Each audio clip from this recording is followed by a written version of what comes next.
41 के दौरान ये बहुत ही ज्यादा क्या रहे, एग्रेसिव रहे। 40 और 41 के दौरान भयानक भयानक ये भाषण बहुत जबरदस्त देते थे सुभाष चंद्र बोस। भड़कीला भाषण देने के कारण अंग्रेजों ने इन्हें क्या कर लिया, गिरफ्तार कर लिया।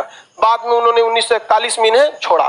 तब ये रसिया होते हुए इटली, रसिया, कई देशों की भ्रमण किए और कहाँ पहुंचे, जर्मनी में पहुंचे। और जर्मनी में हिटलर के पास गए मिलने के लिए। तो हिटलर को मिलने के लिए दिया गया। हिटलर के ऑफिस में कौन पहुंचे, सुभाष चंद्र बोस। और हिटलर के ससुरे के हिटलर आया, सारे लोग सैल्यूट किए, हिटलर आ गया, सर सर सर हिटलर आ गया। हिटलर, सुभाष चंद्र बोस खड़ा भी नहीं है हिटलर के आगे, हिटलर चल गया घुसिया के। बाद में पता चला नकली हिटलर था, उसका फेस वैसे ही मिलता था।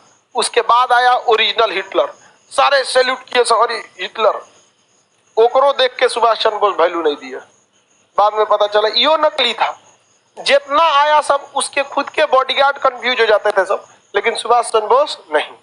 ओरिजिनल जब हिटलर आया, जब ओरिजिनल हिटलर आया तो ओरिजिनल हिटलर के आते वक्त में सुभाष चंद्र बोस खड़े हुए, हाथ मिलाए वहां से। तो हिटलर कंफ्यूज हो गया कि यार ये तो बहुत होशियार आदमी लग रहा है यहाँ पर।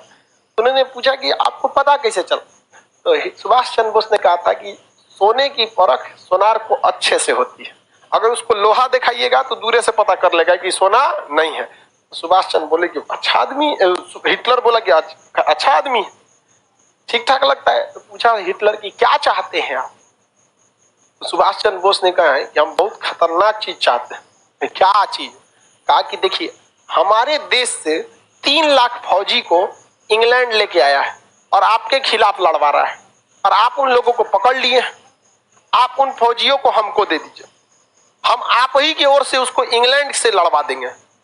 हिटलर का पगला गया है, कोनो मोटर कार समझा है कि अगला गियर लगाओ, बैक गियर लगा दो। अभी आया था हमको मारने के लिए, अभी इंग्लैंड से कैसे मारे गए आप?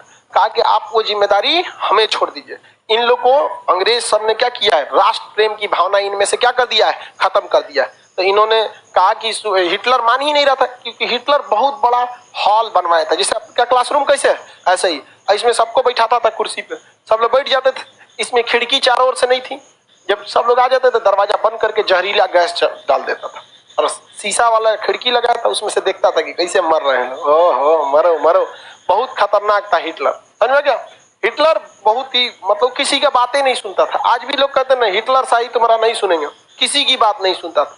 सुभाष चंद्र बोस ने कहा कि आप मार के क्या करेंगे, आप हमें एक मौका दीजिए, हम इन भारतीय सैनिकों को अपने देश ले जाएंगे। और अपने देश ले जाके किसको मारेंगे, ब्रिटेन वाले को मारेंगे। तो ब्रिटेन वाला वहां पिटाएगा तो यहाँ पे भी उसका असर देखने को मिलेगा। तो हिटलर ने मौका दिया किसको, सुभाष चंद्र बोस को। सुभाष चंद्र बोस के पास बहुत सारे फौजी थे, तो देखे उन्होंने मनाया कि भाई देखो अंग्रेजों को मारो, ऐसे गांधी जी की तरह नहीं कि प्रथम विश्व युद्ध में साथ दिए आजादी मिलेगा, मिल गया आजादी, नहीं। तो तुम द्वितीय विश्व युद्ध में अंग्रेजों का साथ देने आए हो, आजादी मिलेगा, कभी नहीं मिलेगा। भारतीय सैनिक पहले सुभाष चंद्र बोस के खिलाफ थे, क्योंकि सैनिकों को वेतन ठीक ठाक इंग्लैंड दे देता था, लेकिन भारतीय सैनिक जो थे उनको मोटिवेट किए सुभाष चंद्र बोस। बर्मा में इन्होंने प्लान बनाया कि बर्मा के रास्ते मतलब म्यांमार के रास्ते भारत में जाया जाएगा। सुभाष चंद्र बोस बहुत जबरदस्त है, उनका एक नारा भी था, तुम मुझे खून दो मैं तुम्हें आजादी दूंगा। सुभाष चंद्र बोस सबको क्या किए, एकदम मोटिवेट किए सारे सैनिकों को। वह खून कहो किस मतलब का जिसमें उबाल का नाम नहीं, वह खून कहो किस मतलब का आ सके देश के काम नहीं, वह खून कहो किस मतलब का जिसमें जीवन न रवानी है, जो परवश होकर बहता है वह खून नहीं है पानी है। उस दिन लोगों ने सही सही खून की कीमत पहचानी, जिस दिन बर्मा में सुभाष ने मांगी उनसे कुर्बानी थी। बोले स्वतंत्रता की खातिर बलिदान तुम्हें करना होगा, तुम बहुत जी चुके जग में लेकिन आगे तुम्हें मरना होगा। आजादी के चरणों में जो जयमाल चढ़ाई जाएगी वह सुनो तुम्हारे शीशों के फूलों से गूंथी जाएगी। स्वतंत्रता का संग्राम कहीं पैसों पर खेला जाता है या शीश कटाने का सौदा नंगे सर झेला जाता है। अजान बाहों ऊंची करके बोले रक्त तुम मुझे देना, बदले में भारत की आजादी तुम मुझसे लेना। हो गई सभा में उथल पुथल, सीने में दिल न समाते थे, स्वर इंकलाब के नारे कोसों तक सुनाई देते थे। बोले सुभाष वह आगे आए जिसमें भारतीय खून बहता हो, वह आगे आए जो खुद को हिंदुस्तानी कहता हो, वह आगे आए जो इस पर हस्ताक्षर करता हो, मैं कफन बढ़ाता हूँ, वह आगे आए जो इसे हंस कर लेता हो। सारी जनता हुंकार उठी, हम आते हैं हम आते हैं, माता के चरणों में अपना रक्त बहाते हैं। साहस से बड़े युवक उस दिन बढ़ते ही जाते थे, चाकू छुरी कटारों से वे अपना रक्त बहाते थे, फिर उस रक्त की स्याही में वे अपनी कलम डुबाते थे और आजादी के परवाने पर हस्ताक्षर करते जाते थे। उस दिन तारों ने देखा हिंदुस्तानी विश्वास नया, जब लिखा भारत के महारणवीरों ने खून से इतिहास नया। पूरे भारत के सैनिक जो थे, जबरदस्त सैनिकों में उछाल आया, बाप रे, पूरे भारत के सैनिक उजाड़ देंगे रे इंग्लैंड को हम यहाँ। हिटलर देखा, कहा कि ये कौन आदमी है रे यहाँ, पूरा माहौल बदल के रख दिया यहाँ पे।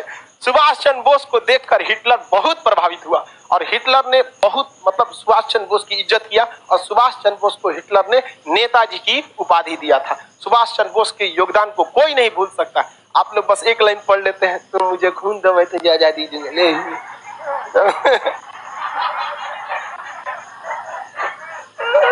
समझा गया कि नहीं आ गया? सुभाष चंद्र बोस के योगदान को नहीं, खैर आप लोग के लिए उतना जरूरी है, तुम मुझे खून दो मैं तुम्हें आजादी दो, नारा आपके लिए, समझा गया? चलो अब